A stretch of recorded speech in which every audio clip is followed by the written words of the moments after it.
Jadi pada hari ini, kami daripada kumpulan Chapter 13 lah akan menerangkan mengenai the contemporary juvenile justice system. Next. Jadi berikut merupakan pembentang pada hari inilah, iaitu Intan Zulaika dan juga saya sendiri, iaitu Nur Aisyah Syarimiwi. Next. Jadi saya akan memberi pengenalan lah berkenaan dengan topik yang akan kita bincangkan pada hari ini. Okey, jadi model yang dicipta oleh Undang-Undang Kenakalan Juvenile pertama ni, dia diluluskan di Chicago pada tahun 1899. Okay, jadi dari permulaan Undang-Undang Sistem Keadilan Juvenile yang pertama ni, dia ada dalam pelbagai lah sehinggalah hari ini. Dan juga salah satu ciri utama keadilan bagi golongan muda ialah penubuhan prosedur dan konsep berasingan. Okay, penubuhan prosedur dan konsep berasingan ni direka untuk berhubung dengan ciri dan situasi anak muda, termasuk yang sesuai lah dengan tindak balas terhadap tindakan haram mereka. Okay. Jadi seterusnya, pusat kepada prosedur dan konsep ni adalah tanggapan bahawa pertimbangan dan reaksi masyarakat ni harus berdasarkan kepada kepentingan terbaik untuk kanak-kanak, dan selalunya kita akan perkara ini akan dimasukkan di dalam polisi berdasarkan rawatan dan pemulihan, dan kita bukannya berdasarkan hukuman kepada masyarakat. Okay, jadi saya akan menerangkanlah tujuan bab ini. Okay. Tujuan bab ini adalah untuk membentangkan gambaran keseluruhan lah berkenaan dengan keadilan juvana dalam rangka kerja serta membincangkan istilah, konsep dan juga prosedur dalam sistem keadilan juvana. Okay, sistem peradilan juvana moden ni dibahagikan kepada 3 unit utama atau dipanggil subsistem lah. Yang pertama ialah polis, yang kedua mahkamah, dan juga yang ketiga ialah institusi pembetulan. Next.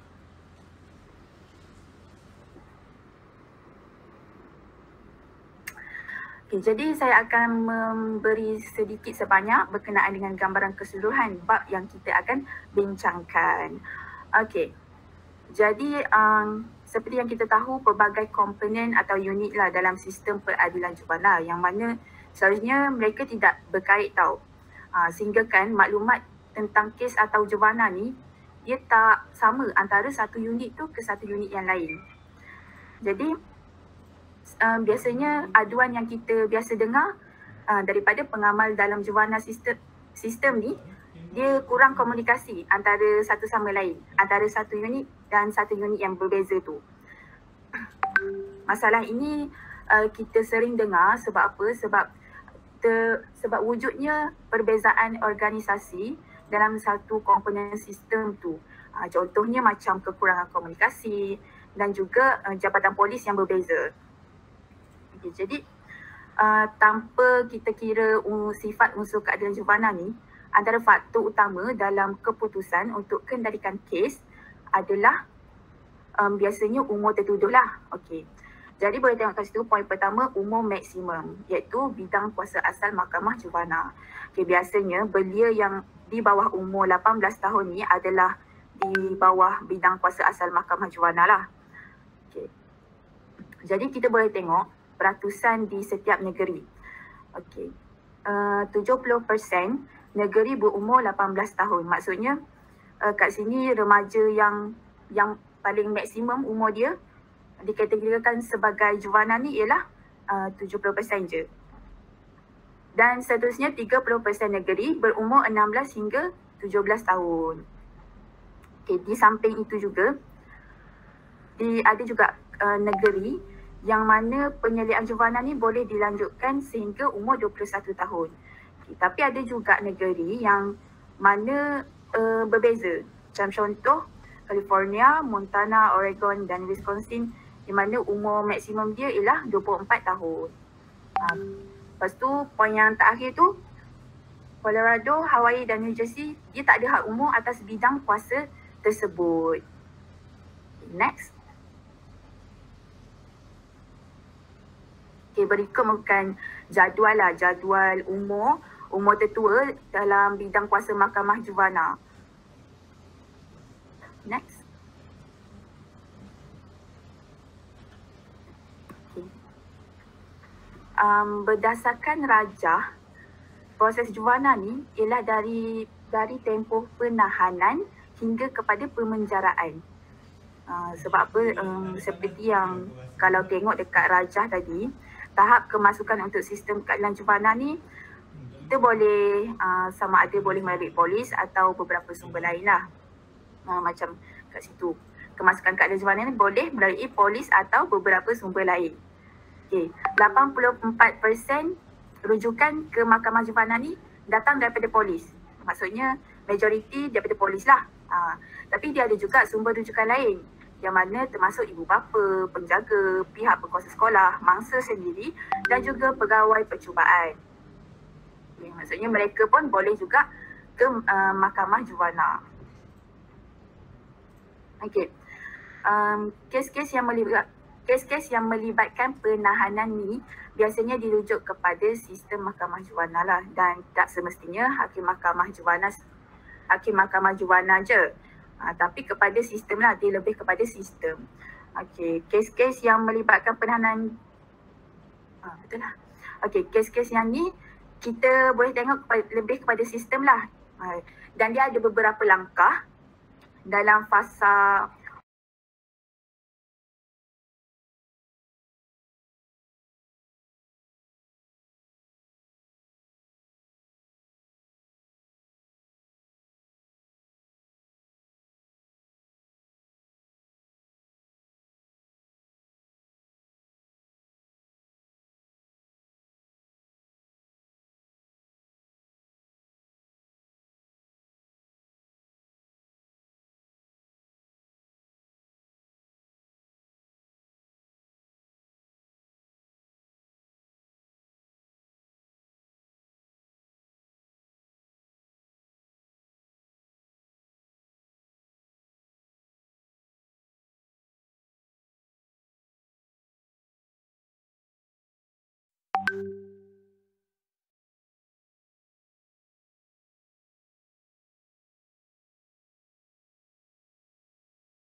untuk ke mahkamah juvana tu. Macam contohnya, kalau mahkamah juvana nanti ada rujukan rasmi. Rujukan rasmi yang mana daripada polis kepada mahkamah atau kepada hakim mahkamah juvana tu, yang mana dia dipanggil petition. Jadi petition ni lah yang mana dia ni membuat pertuduhan rasmi lah kepada juvana tu. Okay, next. Seterusnya saya akan beralih kepada subtopik yang seterusnya, iaitu pemprosesan kes melalui sistem. Okey, jadi aliran kes juvana melalui sistem ni dia tak seragam. Macam contoh, secara nasionalnya lah, 30% dibuang kerja atau dialih keluar sistem.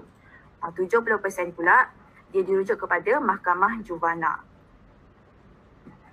Jadi majority case seperti yang diberitahu tadi adalah 84% dihantar oleh polis. Okey. Berdasarkan rajah yang telah ditunjukkan tadi pada tahun 2002, daripada kes-kes ini, kenakalan yang dikemukakan kepada mahkamah juvana di seluruh negara dianggarkan 54% yang mana telah dipetitionkan kepada hakim. Okay, daripada kes-kes yang telah dipetitionkan kepada hakim, hanya 67% daripada kes-kes itu telah diputuskan sebagai delinquent. Maksudnya ada yang sesetengah kes tidak diputuskan sebagai delinquent lah. Okay. Jadi kes delinquent ni telah diadili lah. Okay, 2% dibebaskan. Maksudnya majoriti diletakkan dalam percubaan dan juga ada juga yang kes yang tidak diadili. Kalau kita tengok peratusan, 71% dibebaskan dan 29% tidak dibebaskan. Okey, jadi saya akan meneruskan pembentangan dengan pembentang seterusnya. Terima kasih.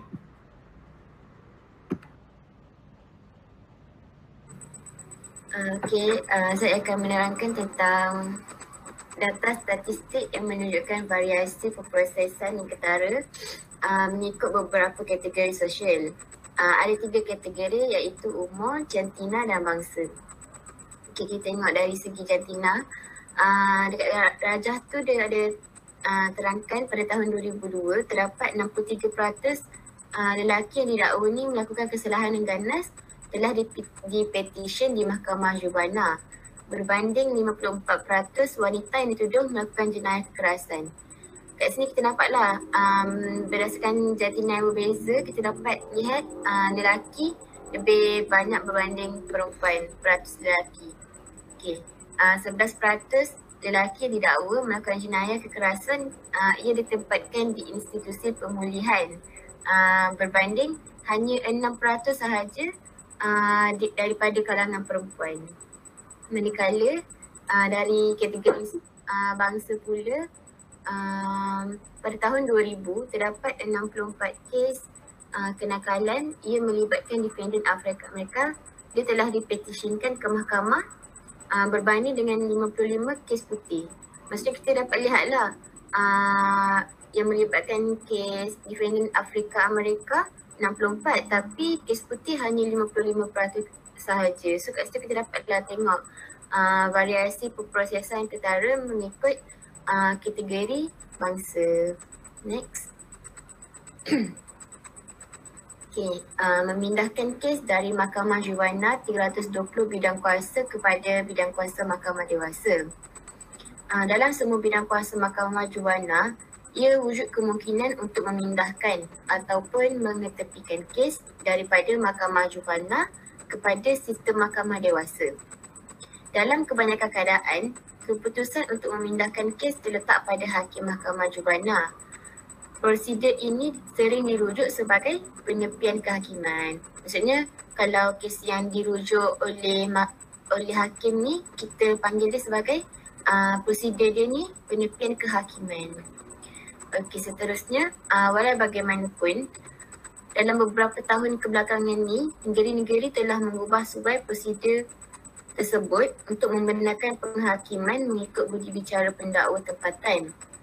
Kaedah ini pula dipanggil sebagai bidang kuasa serentak. Seterusnya, terdapat beberapa undang-undang menyediakan pemindahan automatik kes kepada sistem dewasa. Proses ini dirujuk sebagai pengecualian berkanun. So kita dapat bezakanlah dia punya cara pemindahan kes tu ada 3 iaitu penepian kehakiman, kaedah bidang kuasa serentak dan juga pengecualian berkanun. Seterusnya. Terdapat garis panduan undang-undang untuk keputusan penepian. Mahkamah memutuskan bahawa prosedur sedemikian adalah mengikut perlembagaan. Ia menyediakan perlindungan tertentu dan syarat dipenuhi. Secara khusus, hak ini termasuk pendengaran mengenai isu pemindahan. Yang kedua, kehadiran peguam dalam perbicaraan. Yang ketiga, akses kepada sejarah sosial dan rekod lain yang digunakan oleh Mahkamah Jubana dalam mencapai keputusan. Dan yang keempat, kenyataan bertulis berkenaan keputusan Hakim Mahkamah Jubana berkenaan dengan penepian keputusan tersebut. Next.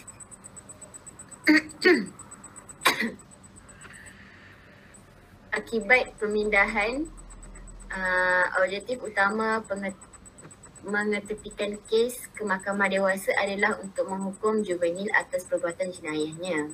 Ia tak kiralah daripada sepanjang mana hukumannya, bagaimanapun cara dia dihukum ataupun kajian yang menunjukkan bahawa walaupun juvana adalah dikehendaki dipenjarakan secara berasingan daripada orang dewasa di penjara dewasa. Jenis layanan itu dan perkhidmatan yang mereka terima di penjara ini selalunya kurang spesifik mengikut umur dan sesuai berbanding jika mereka telah dikendalikan dalam lingkungan sistem juvana.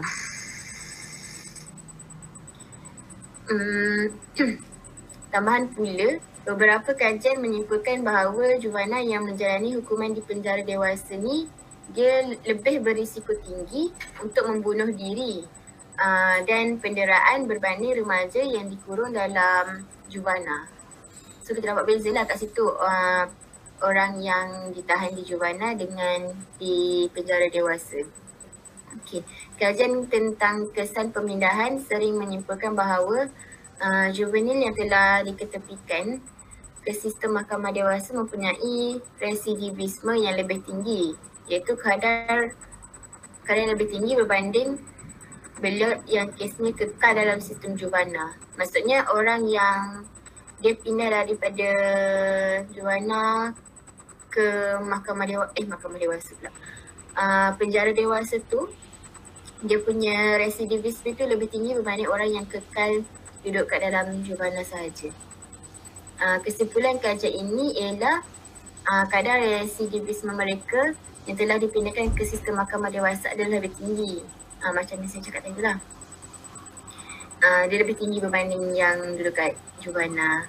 Walau bagaimanapun, di kalangan kedua-dua kumpulan, ia dirasakan bahawa impak terbaik dalam istilah perubahan sikap dan tingkah laku individu tersebut ia diperoleh daripada program juvana, di mana dia melibatkan bukan sahaja kat juvana tu untuk pemenjaraan, tetapi ia juga ada kemahiran hidup ataupun latihan pendidikan bersama-sama dengan kaunseling yang berlangsung lebih daripada 9 bulan hingga 3 tahun. Oleh itu, pemindahan juvana ke mahkamah dewasa mungkin mempunyai beberapa kesan yang menguntungkan. Tetapi perubahan nyata dalam sikap dan tingkah laku akan lebih baik dicapai dengan program yang memberi tumpuan kepada juvana dan menawarkan latihan pendidikan dan kaunseling selama beberapa bulan ataupun tahun.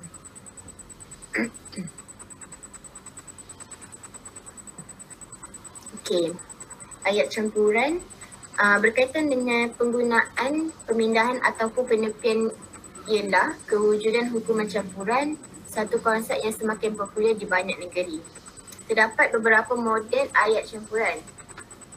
Dipanggil model eksklusif juvana, iaitu ia membenarkan hakim mahkamah juvana menjatuhkan hukuman sama ada terdapat juvana ataupun memindahkan kes dari bidang kuasa mahkamah juvana 325 sistem pembetulan dewasa. Model ini dipanggil juvana inklusif, di mana hakim mahkamah juvana menjatuhkan hukuman di mahkamah juvana dan hukuman gantung di mahkamah dewasa. Model ketiga ialah model bersebelahan juvana, di mana mahkamah juvana ia menjatuhkan hukuman dalam sistem juvenil yang diikuti dengan penyempurnaan hukuman pada orang dewasa. Dua model lain berasal dari mahkamah jenayah. Salah satunya ialah model eksklusif jenayah yang membenarkan hakim mahkamah jenayah menjatuhkan hukuman sama ada juvana ataupun pembetulan jenayah. Yang lagi satu ialah model inklusif jenayah yang menurut hakim mahkamah jenayah menghukum juvana kepada kedua-dua pembetulan juvana dan hukuman pembetulan dewasa yang digantung yang boleh digunakan jika juvana melanggar syarat hukuman pembetulan juvana.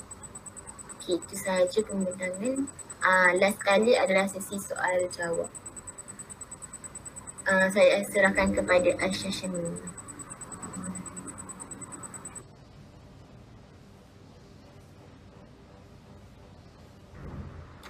Okey, dengan itu berakhirlah sudah pembentangan kami. Okey, sekarang kita akan beralih kepada soalan. Okay. Jadi, soalan yang pertama daripada kami. berapakah sistem peradilan jurana moden? Okey, jadi siapa yang nak jawab? Siapa nak jawab? Saya. Okey, Faizmin. Ada 3 sistem peradilan jurana moden. Betul tak? Apa? Ada 3. 1 polis, 2 mahkamah, 3 institusi pembetulan. Mantap. Betul. Betul-betul. Hadiah nanti claim ke Aisyah. Okey, soalan kedua. Apakah objektif dalam mengetepikan kes ke mahkamah dewasa?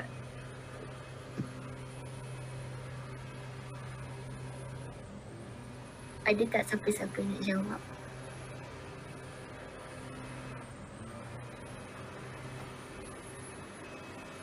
Semua tidur ke?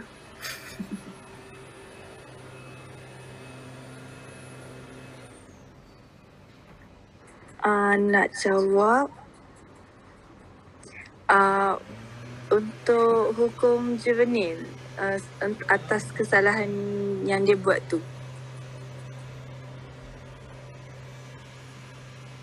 Okey, mantap kali. Okey, betul Waida. Okey, dengan berakhirnya soalan yang kami telah bagi, maka berakhirlah perbincangan kami. Terima kasih.